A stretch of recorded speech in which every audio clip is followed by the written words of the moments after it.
এই মুহূর্তে দেশ পরিচালনার অভিজ্ঞতা কেবল বিএনপিরই আছে বলেছেন তারেক রহমান। ষড়যন্ত্রকারীদের দেখা মাত্র গুপ্ত নামে ডাকার পরামর্শ। দুই পরিবারের বন্দোবস্ত আর নয় বলেছেন ডক্টর শফিক সহ 11 দলীয় নেতারা। নির্বাচনে জিতলে পরাজিতদেরও সঙ্গী করে দেশ গঠনের ঘোষণা। নির্বাচনে আইন শৃঙ্খলা নিয়ন্ত্রণে মরণাস্ত্র ব্যবহারে অনাগ্রহ বিজিবির। সীমান্ত সুরক্ষিত রেখে দায়িত্ব পালনে আগ্রহী জানিয়েছেন ঢাকার সেক্টর কমান্ডার। দেখছিলেন ক্রাউন সিমেন্ট সংবাদ শিরোনাম, এবারে বিস্তারিত। 12 ফেব্রুয়ারি কেউ যেন ভোটাধিকার কেড়ে নিতে না পারে, সেজন্য সবাইকে সতর্ক থাকার আহ্বান জানিয়েছেন বিএনপি চেয়ারম্যান তারেক রহমান। বলেন, গুপ্ত অনেকেই বিভ্রান্ত করার চেষ্টা করতে পারে। 5 তারিখে যারা পালিয়ে গেছে তারাই এই গুপ্তদের সঙ্গে মিলেমিশে ছিল। শনিবার পাবনা ও সিরাজগঞ্জে উন্নয়নের নানা পরিকল্পনার কথা তুলে ধরে তারেক রহমান বলেন, বিএনপি নির্বাচনে বিজয়ী হলে 13 ফেব্রুয়ারি থেকে উন্নয়ন পরিকল্পনা বাস্তবায়ন শুরু হবে। সিরাজগঞ্জ থেকে আরও জানাচ্ছেন জাহাঙ্গীর আকন্দ, ছবি তুলেছেন এম সেলিম, সাথে ছিলেন সিরাজগঞ্জ প্রতিনিধি হারুন রশিদ খান। 19 বছর পর যমুনাপাড়ের শহর সিরাজগঞ্জে আসলেন বিএনপির চেয়ারম্যান তারেক রহমান। দীর্ঘ 1.5 যুগেরও বেশি সময় পর নেতাকর্মীরা তাদের প্রিয় নেতাকে সচক্ষে দেখবেন এবং তার নির্দেশনামূলক বক্তব্য শুনবেন, সে আশায় সকাল থেকেই অপেক্ষায় ছিলেন বিসিক শিল্প পার্ক এলাকার জনসভায়। বেলা 3:30টার পর জনসভার মঞ্চে আসেন তারেক রহমান। দীর্ঘদিন পর নেতাকে কাছে পেয়ে উচ্ছ্বসিত হন নেতাকর্মীরা। তারেক রহমান হাত নেড়ে সমবেত জনতাকে শুভেচ্ছা জানান। জনসভায় তারেক রহমানের স্ত্রী ডাক্তার জুবাইদা রহমান উপস্থিত ছিলেন। তারেক রহমান যখন জনসভার মঞ্চে পৌঁছান তার আগেই কানায় কানায় পূর্ণ হয়ে ওঠে জনসমুদ্রে পরিণত হয় বিসিক শিল্প পার্ক এলাকা।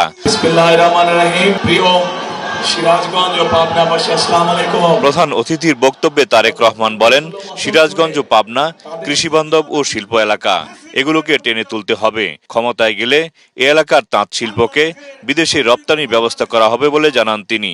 মা বোনদের স্বাবলম্বী করে গড়ে তুলতে নিজের পরিকল্পনার কথা জানান তারেক রহমান। এই মুহূর্তে কৃষিকেও যেমন আমাদের টেনে উঠাতে হবে, কৃষক ভাইদের পাশে দাঁড়াতে হবে, একই সাথে লক্ষ লক্ষ তরুণ যুবকের কর্মসংস্থানের ব্যবস্থা করতে হবে। নতুন নতুন শিল্প পার্ক স্থাপনের মাধ্যমে আমাদেরকে এই সমস্যার সমাধান করতে হবে। সমগ্র উত্তরাঞ্চলে আমরা কৃষি নির্ভর শিল্প গড়ে তুলতে চাই। এই এলাকার মানুষ তাঁত শিল্পের সাথে বহু মানুষ এখানে জড়িত, কিন্তু এই তাঁত শিল্পকে যদি আমরা তাঁত শিল্পের সম্পর্কে যদি আমরা পরিকল্পনা গ্রহণ করতে পারি, তাহলে এই তাঁত শিল্প উৎপাদিত পণ্য আমরা ইনশাআল্লাহ সারা বিশ্বে ছড়িয়ে দিতে সক্ষম হব এবং আগামী দিনে আমরা তাই করতে চাই। বিএনপির চেয়ারম্যান বলেন, 71-এ স্বাধীনতা অর্জিত হয়েছে, 24-এ মানুষ জীবন দিয়ে স্বাধীনতাকে রক্ষা করেছে। এখন একে অর্থবহ করে তুলতে হবে। আজ আপনাদের সামনে দাঁড়িয়ে আমি হয়তো প্রতিপক্ষ সম্পর্কে অনেক কথা বলতে পারতাম, আপনারা হয়তো জোরে জোরে হাততালি দিতেন, কিন্তু তাতে কি আপনাদের কোনো লাভ হতো? লাভ হতো না। বাংলাদেশের মানুষ এখন জানতে চায়, বাংলাদেশের মানুষ এখন দেখতে চায় যে কোন রাজনৈতিক দল কি পরিকল্পনা গ্রহণ করবে দেশ এবং জনগণের জন্য। বিএনপি আপনাদের সামনে পরিকল্পনা দিয়েছে এবং এই মুহূর্তে বিএনপি একমাত্র রাজনৈতিক দল যেই দলের অভিজ্ঞতা আছে কিভাবে দেশকে সুন্দরভাবে সামনের দিকে পরিচালিত করতে হয়। বিএনপি ছাড়া এই মুহূর্তে বাংলাদেশকে সঠিকভাবে পরিচালনা করতে পারে অভিজ্ঞতা সম্পন্ন এরকম কোন রাজনৈতিক দল নেই। যারা এসে আপনাদেরকে বিভ্রান্ত করার চেষ্টা করবে, দেখা মাত্র তাদেরকে বলবেন গুপ্ত। তোমরা পারবেন বলতে? যারা এসে বিভ্রান্তিমূলক কথা ছড়াবে তাদের একটাই নাম, তারা হচ্ছে গুপ্ত। কারণ তাদেরকে গত 16 বছর আমরা দেখি নাই। তারা এদের সাথে মিশেছিল, যারা 5 তারিখে পালিয়ে গিয়েছে তাদের সাথে তলে তলে মিশেছিল। তাতে সেই স্বাধীনতার সময় থেকে 86 সাল থেকে 96 সাল থেকে সব সময় দেখবেন এরা সব একই সাথে ছিল, এপি তার ওপি। বিএনপির চেয়ারম্যান বলেন, মানুষ শান্তি চায়, নিরাপদে থাকতে চায়, ধর্ম জাতপাত মুখ্য নয়। বিএনপি ক্ষমতায় গেলে বিএনপি মানুষকে মানুষ হিসেবে মূল্যায়ন করতে চায়। আমরা যদি দেশে জনগণের শাসন কায়েম করতে পারি, আমরা যদি দেশে জনগণের সরকার প্রতিষ্ঠিত করতে পারি, আমরা যদি দেশে জনগণের কাছে জবাবদিহিমূলক সরকার প্রতিষ্ঠা করতে পারে, তাহলেই একমাত্র সম্ভব দেশ এবং জনগণের প্রকৃত যে সমস্যাগুলো আছে সেই সমস্যাগুলোর সমাধান করা। যে বাংলাদেশে প্রত্যেকটি নারী পুরুষ নিরাপদে বসবাস করতে পারবে, যে বাংলাদেশে প্রত্যেকটি মানুষ নিরাপদে রাতে ঘরে ঘুমোতে পারবে, আমরা সেই রকম একটি বাংলাদেশকে গড়ে তুলতে চাই। কিন্তু সেই রকম বাংলাদেশকে যদি গড়ে তুলতে হয়, অবশ্যই বাংলাদেশের মানুষের জোরালো সমর্থন প্রয়োজন, এবং আমরা দৃঢ়ভাবে বিশ্বাস করি এই সমর্থন প্রতিবারের মতন এবারও ইনশাআল্লাহ বাংলাদেশের মানুষ ধানের শীষের পক্ষে রায় দিবে। ভোটের অধিকার যাতে কেউ ছিনিয়ে নিতে না পারে সেদিকে সতর্ক থাকার আহ্বান জানান তারেক রহমান। আজকে যদি আমাদেরকে দেশকে গড়তে হয়, আজকে যদি এই 20 কোটি মানুষকে একসঙ্গে নিয়ে বাংলাদেশকে সামনের দিকে এগিয়ে যেতে হয়, তাহলে সকলকে আমাদেরকে ঐক্যবদ্ধ থাকতে হবে, আমাদেরকে সতর্ক থাকতে হবে, যেন কোনো ষড়যন্ত্র করে কেউ আবার আপনাদের এই ভোটের অধিকারকে কেড়ে নিয়ে যেতে না পারে, আবার যেন ষড়যন্ত্র করে কেউ স্তব্ধ করে দিতে না পারে। সিরাজগঞ্জ ও পাবনার সংসদীয় আসনের প্রার্থীদের পরিচয় করিয়ে দেন তারেক রহমান। অতীতের মতো এবারও ধানের শীষে ভোট দিতে জনগণের প্রতি আহ্বান জানান বিএনপির চেয়ারম্যান তারেক রহমান। এই মানুষদের হাতে আমরা ধানের শীষ তুলে দিয়েছি। তারেক রহমান যেখানেই যাচ্ছেন সেখানেই মানুষের মন জয় করে নিচ্ছেন। ধানের শীষে ভোট চেয়ে তারেক রহমান বললেন, 12 ফেব্রুয়ারি নির্বাচনে জয়লাভ করলে সবাইকে নিয়ে দেশ গড়বেন তিনি, বাস্তবায়ন করবেন দেশের উন্নয়নে নেয়া তার পরিকল্পনা। জাহাঙ্গীর আকন্দ, বাংলা ভিশন, বিসিক শিল্প পার্ক, সিরাজগঞ্জ। সিরাজগঞ্জে জনসভা শেষে টাঙ্গাইলের নির্বাচনী জনসভায় যোগ দেন তারেক রহমান। শনিবার বিকেল 5টার দিকে তিনি টাঙ্গাইলের জনসভাস্থলে পৌঁছান।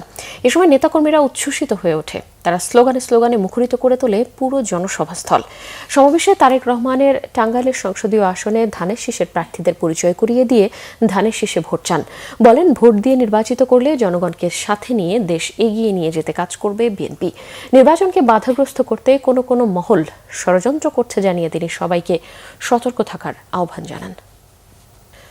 ধর্মকে ভিত্তি করে যারা রাজনীতি করে তাদেরকে প্রশ্রয় দিতে চান না বলে জানিয়েছেন বিএনপির মহাসচিব মির্জা ফখরুল ইসলাম আলমগীর। শনিবার ঠাকুরগাঁও সদরে আকচা ইউনিয়নের নির্বাচনী সভায় তিনি একথা বলেন। মির্জা ফখরুল বলেন, একটি দল মুসলমানদের বিভ্রান্ত করার চেষ্টা চালাচ্ছে, দাঁড়িপাল্লায় ভোট দিলে নাকি বেঁচতে যাওয়া যাবে। বিএনপির মহাসচিব বলেন, ৭১-এর মুক্তিযুদ্ধে যখন সবাই যুদ্ধ করছে তখন এই দলটাই পাকিস্তানের সঙ্গে ছিল। বলেন, যারা স্বাধীনতায় বিশ্বাস করে না তাদের দলকেও বিশ্বাস করা যায় না। এর আগে ঠাকুরগাঁও 1 আসনে নির্বাচনী গণসংযোগ ও পথসভা করেন তিনি। বক্তব্যে স্বাধীনতা বিরোধীদের জন্য জামায়াতকে ক্ষমা চেয়ে ভোট চাওয়ার আহ্বান জানান। একটা দল ওরা আমার মুসলমান ভাইদেরকে বিভ্রান্ত করার জন্য বলতেছে, দাঁড়িয়ে পাল্লাতে ভোট দিয়ে দেখতে চাইবে। আমার মুসলমানদেরকে কোথাও বলা নাই। আমার যে করবে কাজ করবে, যে উপরওয়ালা নির্দেশ আল্লাহ নির্দেশে যে কাজ করবে সেই বেঁচতে দিতে পারবে, অন্য কেউ বেঁচতে দিতে পারবে না। এই কথা যারা বলে তারা কথা বলে না।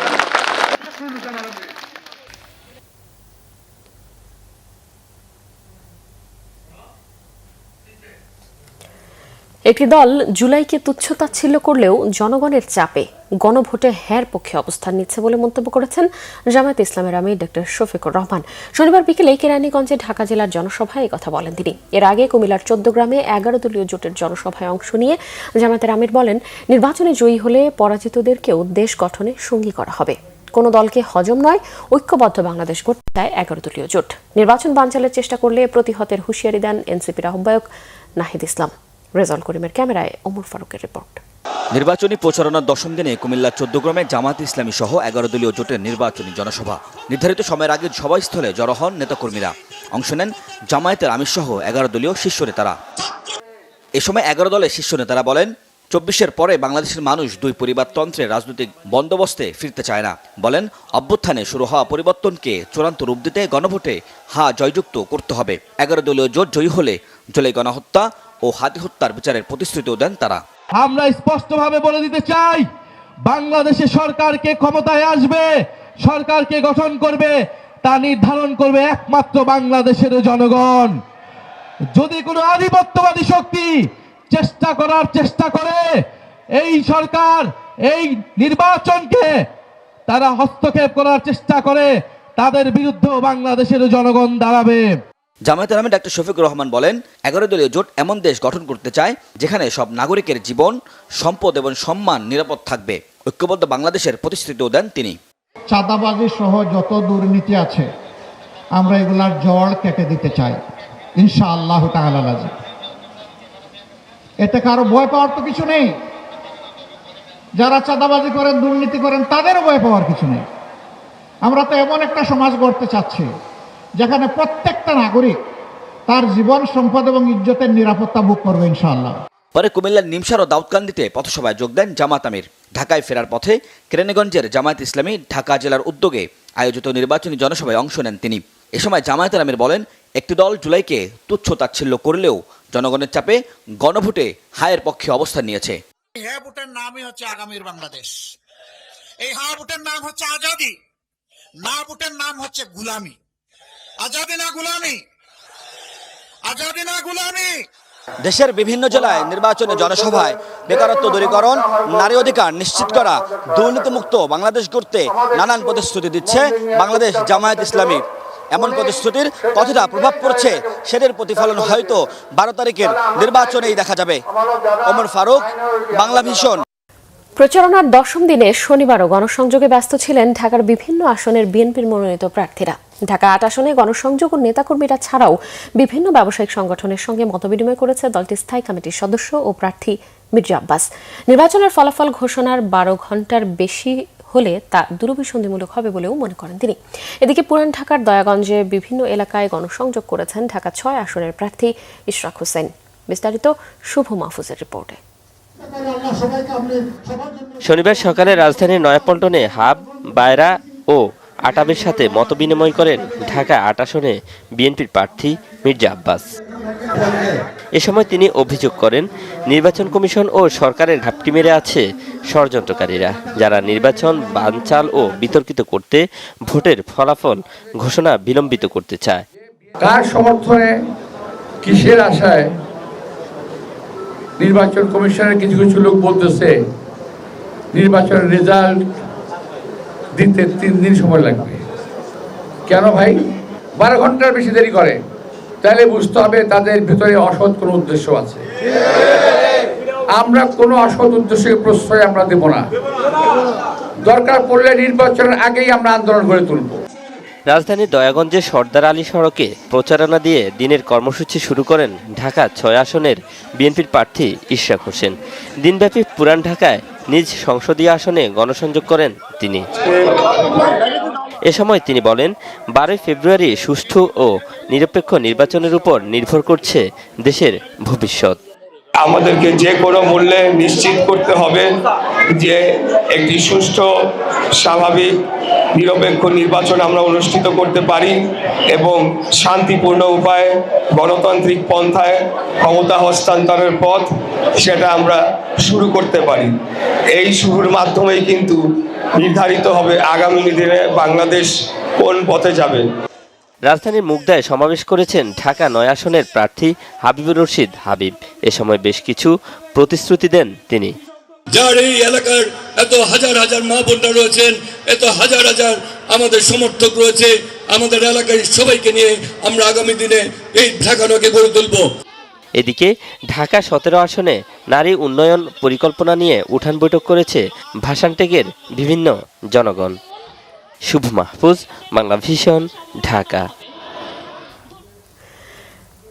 নির্বাচনে আইনশৃঙ্খলা পরিস্থিতি নিয়ন্ত্রণে কোনো ধরনের মরণাস্ত্র ব্যবহারের পক্ষে নয় বিজিবি, জানিয়েছেন বাহিনীর Dhaka sector commander colonel S M. Abul Ehsan. শনিবার সকালে বিজিবির ঢাকা বেস ক্যাম্পে এই তথ্য জানান তিনি। নির্বাচনে 9টি জেলায় মোট 134 প্লাটুন বিজিবি সদস্য কাজ করবে জানিয়ে তিনি বলেন, সীমান্তে নিরাপত্তা ঠিক রেখে নির্বাচনের দায়িত্ব পালন করবে বিজিবি। বিস্তারিত জানাচ্ছেন জিয়া খান। নির্বাচন সামনে রেখে রাজধানীর মিরপুরের সুইমিং কমপ্লেক্সে অস্থায়ী বেজ ক্যাম্প স্থাপন করেছে বর্ডার গার্ড বাংলাদেশ বিজিবি। সংবাদ সম্মেলনে sector commander colonel S M. Abul Ehsan বলেন, সহিংসতা মোকাবেলায় rapid action team, quick response team ছাড়াও বিজিবির হেলিকপ্টার মোতায়েন থাকবে। নির্বাচনের দায়িত্বে দেশের 9টি জেলার 4টি সিটি কর্পোরেশনের 51টি আসনে 134 প্লাটুন বিজিবি মোতায়েন থাকবে। তৈরি করা হয়েছে 42টি বেজ ক্যাম্প, থাকবে বিশেষায়িত ডগ স্কোয়াডও। নির্বাচনী দায়িত্ব পালনে বর্ডার অরক্ষিত থাকবে না বলেও দাবি করেন তিনি। আমাদের 4427 কিলোমিটার সুরক্ষা নিশ্চিত করেই আমাদের এই ফোর্স বের করা হয়েছে, তাদেরকে এমপ্লয় করা হয়েছে। আমাদের 100% আমাদের সার্বভৌমত্ব রক্ষা করার জন্য যে পরিমাণ ফোর্স আমাদের ডিপ্লয় থাকার কথা, এবং স্পেশালি মায়ানমার বর্ডার এবং অন্যান্য জায়গায়ও আমাদের সেই পরিমাণ ফোর্স আমাদের মোতায়েন আছে। পরিস্থিতি যতই খারাপ হোক, কম শক্তি ব্যবহার করে তা মোকাবেলা করার কথা জানান আবুল এহসান। আইন শৃঙ্খলা রক্ষা করতে যে আমরা লিথাল ওয়েপেন ব্যবহার না করার পক্ষে। আমি আশা করি নির্বাচন অত্যন্ত সুষ্ঠুভাবে এবং সুন্দরভাবে হবে। এই লক্ষ্যই কিন্তু আমাদের মোতায়েন, যাতে কেউ কোনো ধরনের কোনো দুর্বলতাকে কাজে লাগিয়ে কোনো ধরনের কোনো অস্থিতিশীল পরিস্থিতি সৃষ্টি করতে না পারে। এই জন্যই এত মোতায়েন এবং এত পরিকল্পনা। নির্বাচনের আগের দিন, নির্বাচনের দিন ও পরের দিনও দায়িত্ব পালন করবে বিজিবি। জিয়া খান, বাংলা ভিশন, ঢাকা। এবারে নির্বাচনে প্রার্থীদের ভোট দিয়ে জিততে হবে, 2 নম্বরে করার কোনো সুযোগ নেই জানিয়েছেন নির্বাচন কমিশনার অবসরপ্রাপ্ত ব্রিগেডিয়ার জেনারেল আবুল ফজল মোহাম্মদ সানাউল্লাহ। শনিবার সকালে ভোলা জেলা রিটার্নিং কর্মকর্তা ও জেলা প্রশাসক কার্যালয়ে এক মতবিনিময় সভায় তিনি একথা বলেন। সভায় প্রধান অতিথির বক্তব্যে তিনি বলেছেন, সব ভোটারের যেন কেন্দ্রে গিয়ে নিরাপদে ভোট দিতে পারে তা নিশ্চিত করা হবে। বলেন, ভোট কেন্দ্র ও কেন্দ্রের বাইরে আইনশৃঙ্খলা রক্ষাকারী বাহিনী সবসময়ই প্রস্তুত থাকবে।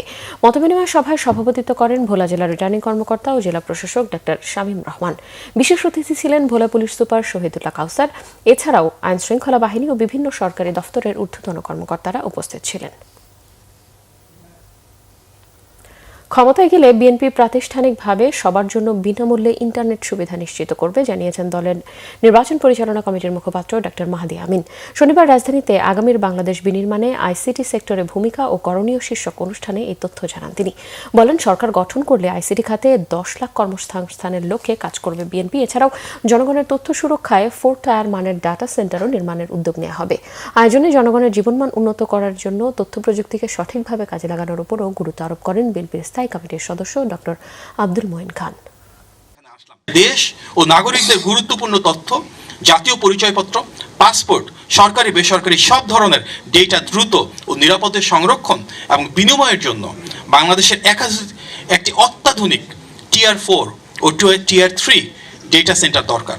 তাই ইনশাল্লাহ বিএনপি রাষ্ট্র পরিচালনার দায়িত্বে আসলে ক্লাউড ফার্স্ট কৌশলে দেশের প্রথম এআই চালিত ডেটা সেন্টার ক্যাম্পাস আমরা সৃষ্টি করতে চাই, শুরু করতে চাই। কিন্তু গণতন্ত্রের মূল কথা হচ্ছে জনগণ। যদি জনগণের কল্যাণ আমরা সাধন করতে না পারি, তাহলে এই গণতন্ত্রের বলি আমরা যতই বলি না কেন, এটা দিয়ে কিন্তু দেশের মানুষ সন্তুষ্ট হবে না। কাগজে কলমে কি করলাম, রিফর্ম করলাম, সংবিধান পরিবর্তন করলাম, আইন কানুন পরিবর্তন করলাম, সব কিছু করতে পারবো, কিন্তু মানুষের জীবন যদি আমি সহজ করে তুলতে না পারি, যেটা হচ্ছে আমি বিশ্বাস করি আইটি মূল উদ্দেশ্য। ঢাকা আন্তর্জাতিক বাণিজ্য মেলার পর্দা নামল শনিবার। বাণিজ্য মেলার 30তম আসরে প্রায় 400 কোটি টাকার পণ্য বিক্রির পাশাপাশি 224 কোটি টাকার পণ্যের রপ্তানির আদেশ মিলেছে বলে জানিয়েছেন বাণিজ্য উপদেষ্টা শেখ বশির উদ্দিন। উপদেষ্টা জানিয়েছেন, রপ্তানি ও শিল্প খাতের উদ্ভাবনী পণ্যের প্রদর্শনীর স্বার্থে এক্সিবিশন সেন্টারের পাশে নতুন করে আরও 6 একর জমিতে বহুতল ভবন তৈরি করা হবে। শনিবার শেষ হলো ঢাকা আন্তর্জাতিক বাণিজ্য মেলা। পূর্বাচলের বাংলাদেশ চীন মৈত্রী এক্সিবিশন সেন্টারের এবারের মেলায় অংশ নেয় সিঙ্গাপুর, ভারত, মালয়েশিয়া সহ 6 দেশের 11টি প্রতিষ্ঠান। সব মিলিয়ে দেশি বিদেশি 329টি প্রতিষ্ঠানে ভিড় করেন ক্রেতা ও দর্শনার্থীরা। মেলার 30তম এই আসরে আগের বছরের তুলনায় বিক্রি বেড়েছে প্রায় 4%। সমাপনী অনুষ্ঠানে বাণিজ্য উপদেষ্টা জানিয়েছেন, 1 মাসের প্রদর্শনী থেকে রপ্তানির আদেশ মিলেছে 224 কোটি টাকার। আমরা পূর্ত মন্ত্রণালয় থেকে 6 একর অতিরিক্ত জায়গা নেওয়ার জন্য কাজ করছি। আশা করি এই জায়গাটা যদি ইপিবির অনুকূলে বরাদ্দ দেওয়া হয়, তাহলে আমাদের এটার অবয়ব এবং এটার অবকাঠামোগত যে প্রয়োজন রয়েছে সেটাকে আমরা বৃদ্ধি করতে পারবো এবং সেখানে আমরা নিশ্চয়ই মাল্টি স্টোরি বিল্ডিং করে এর সক্ষমতা বৃদ্ধি করতে পারবো। বাণিজ্য মেলাকে শুধু পণ্য বেচাকেনার মধ্যে সীমাবদ্ধ না রেখে উৎপাদনমুখী শিল্প ও রপ্তানিমুখী উদ্ভাবনী পণ্যের প্রদর্শনীতে পরিণত করার পরিকল্পনা জানান বাণিজ্য উপদেষ্টা।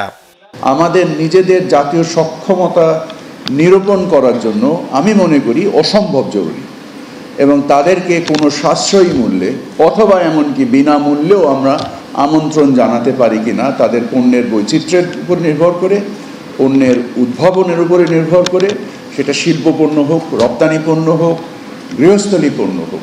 আমি নিশ্চিত যে আগামী মেলাতে আমরা এসব জিনিসগুলোকে আমলে নিয়ে আরও অনেক সুন্দর মেলা আয়োজন করব। সড়ক সংস্কারের জন্য এবার মেলায় যাওয়া দর্শনার্থীদের দুর্ভোগের জন্য দুঃখ প্রকাশ করেন বাণিজ্য উপদেষ্টা। আগামী বছর এমন কষ্ট আর থাকবে না বলে জানান আয়োজকরা। জিয়াউল হক সবুজ, বাংলা ভিশন, ঢাকা। ব্রাহ্মণবাড়িয়া জেলা কারাগারে পরিচয় জালিয়াতি করে একজনের জামিনে অন্য হাজতি মুক্ত হয়ে পালিয়ে যাওয়ার ঘটনায় 6 জন কারারক্ষী ও একজন ডেপুটি জেলারকে সাময়িকভাবে বরখাস্ত করা হয়েছে। গঠন করা হয়েছে 3 সদস্যের তদন্ত কমিটি। এই ঘটনার পরপরই দায়িত্বে অবহেলার অভিযোগে জেলার মজনুরুল ইসলাম বাদী হয়ে ব্রাহ্মণবাড়িয়া সদর মডেল থানায় একটি মামলা দায়ের করেন। এর আগে গত 29 জানুয়ারি সকালে হাজতি দিদার হোসেনের জামিন সংক্রান্ত কাগজপত্র কারাগারে পৌঁছলে মুক্তির প্রক্রিয়া শুরু হয়। এ সময় অন্য হাজতি হৃদয় কৌশলে নিজেকে দিদার পরিচয় দেয়। সে সময় ডিউটিতে থাকা কারারক্ষীরা হৃদয়কে দিদার হোসেন মনে করে মুক্ত করে দেন বলে মামলায় উল্লেখ করা হয়েছে। সংবাদ শেষ করব ক্রাউন 7 শিরোনামগুলো আরও একবার জানিয়ে।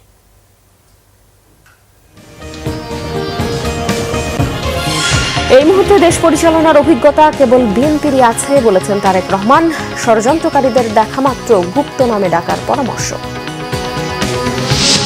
2 পরিবারের বন্দোবস্ত আর নয় বলেছেন ডক্টর শফিক সহ 11 দলীয় নেতারা।